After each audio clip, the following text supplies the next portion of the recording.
So how do you feel now that you've lost all this weight? How many pounds have you lost, by the way? 111. Oh, that's a whole person.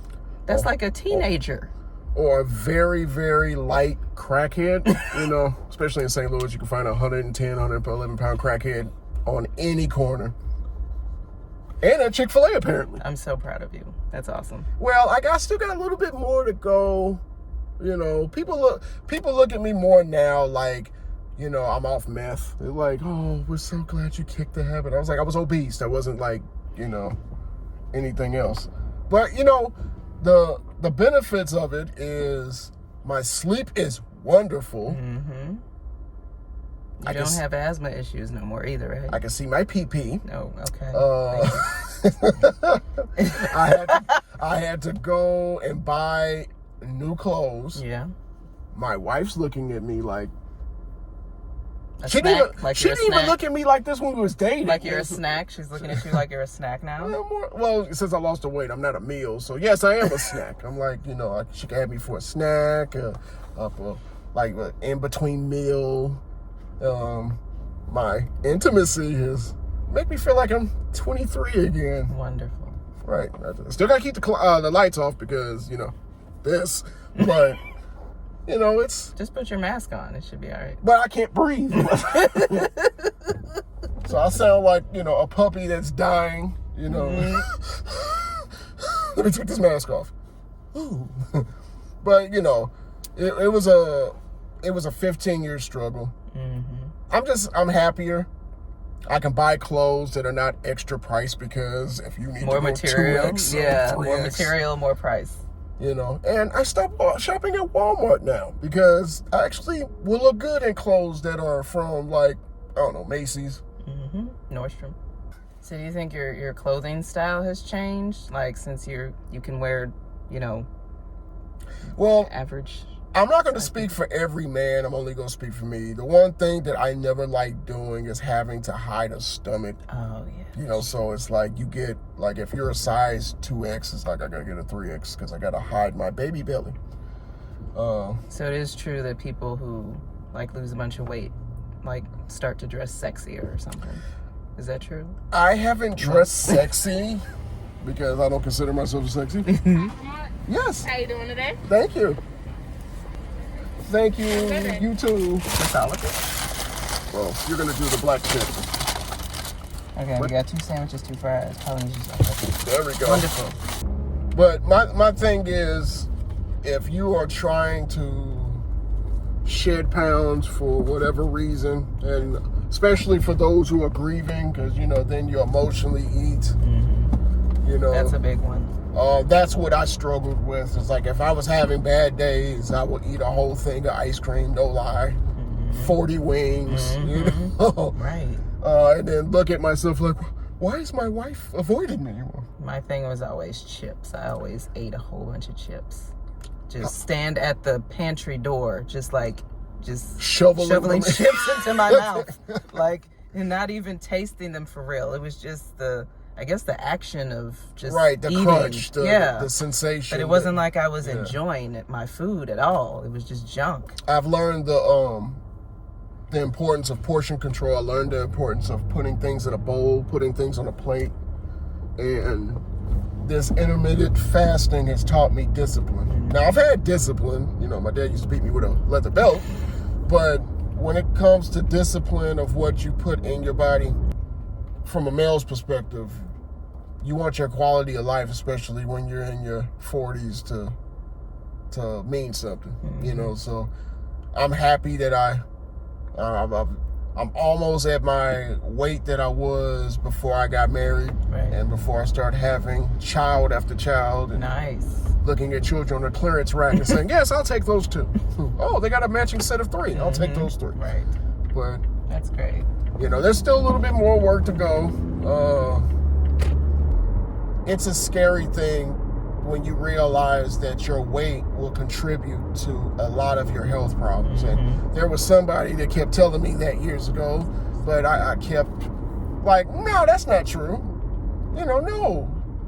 Spring don't come after winter. What are you talking about? No, that never happens. It just goes winter, summer, winter.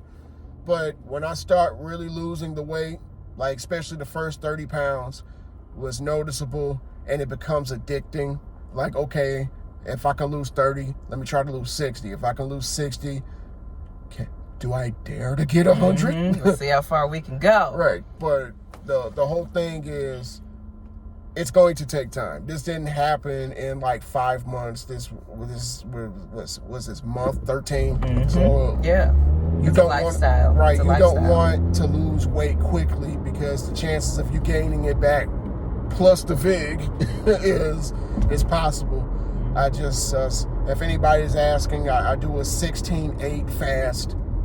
My 8-hour window, making sure that I have all my vitamins and I have at least a meal that involves heavy vegetables and fruit. I drink a lot more water now, tea. I kind of stay away from fruit juice. I might have me a soda every now and again, but it was never like you go to Quick Trip and get the 64-inch grandmother cup, fill it up with your favorite beverage, and then wonder why you can't lose weight. Right. So if you're thinking about fasting, I'm living proof that it does work. But another thing that you need to do, especially for us black folks, consult your physician, your primary, see if you're healthy enough or able enough to do intermittent fasting. That was the medical disclaimer, you guys. Right. I'm not a doctor. We're not doctors. I don't play one on TV. I used to play doctor with my wife, but I was skinnier then, so I'm getting back to playing Dr. Black Guy. Miss him. Had the lab coat and everything. But seriously, we're not doctors. This is just a testimony that worked for myself. I know Chris, she fasts, and I used to laugh at her when she was like, I'm fasting. I'm all like, the time. Like, what are you, Muslim? Like, why is that? Was it Ramadan? Right. She's like, no, it's for health reasons. I'm like, shoveling this sandwich in my mouth. You doubter. Right. How dare you? And now, we're in the same boat. Right, it works. I remember the first time she saw me at I think I lost 60-something pounds, and she saw me and she was looking at me like, what happened? It was shocking. Yes, it was a good shocking. It wasn't like one of them shocking like you lost all your front teeth and you're smiling at somebody. Then I was like, are you dying? And I was like, yes. Can I come in, please? Then she asked me if I had all my shots. That's true. Which I said no. I can't afford to get sick. Like, who's going to take care of me if I get sick? Curtis. And this summer we got some special things. We got a couple of skits that we got on the cutting room floor. Right. And it's been a hiatus. But for good reason, right. Of course. We hope everybody out there who's our fans and support our channel and support the podcast is getting healthy. And we know there's been a lot of individuals that have lost loved ones, and we have experienced quite a few loved ones we have lost. So I know I can speak for Chris and say sometimes the motivation to do an episode when it seems like every other day you're getting a phone call that this person passed, or this person is on hospice, or this person borrowed your sweatpants and didn't tell you. It's been too much. It's been a lot. It's just been a lot. It's been a crazy couple of years. Right. Just in general. Right, but see, I'm a new person now. Right. You know, I'm borderline attractive, and it used to be, dang, he's ugly. It used to be like the face and then the guy that looked weird. Now it's the face and a half, and I'll take the half. I really would. But we got some real good stuff that we got coming up on this season 5. We made it to 5 seasons. We're murdered. You think anybody gonna pick us up? Hopefully. Yeah, right. That someday. That loan shark that I owe like 20 racks to for the stomach stapling and the high priced heroin to help you lose the weight. Yeah. Wait, we still recording? Yeah. Oh, I'm sorry. Wow. Okay. No, but to everybody out there in TV land, podcast land, YouTube land, whatever. YouTube land, wherever you're watching or listening. We appreciate your support. We appreciate your prayers, and we appreciate something that we take for granted. We appreciate you just being here. Smash the like, hit the subscribe if you want more with Chris and that skinny new black guy. No, can't say skinny yet. Oh. I gotta get under 150. Okay, that's fair. That new-ish. Like,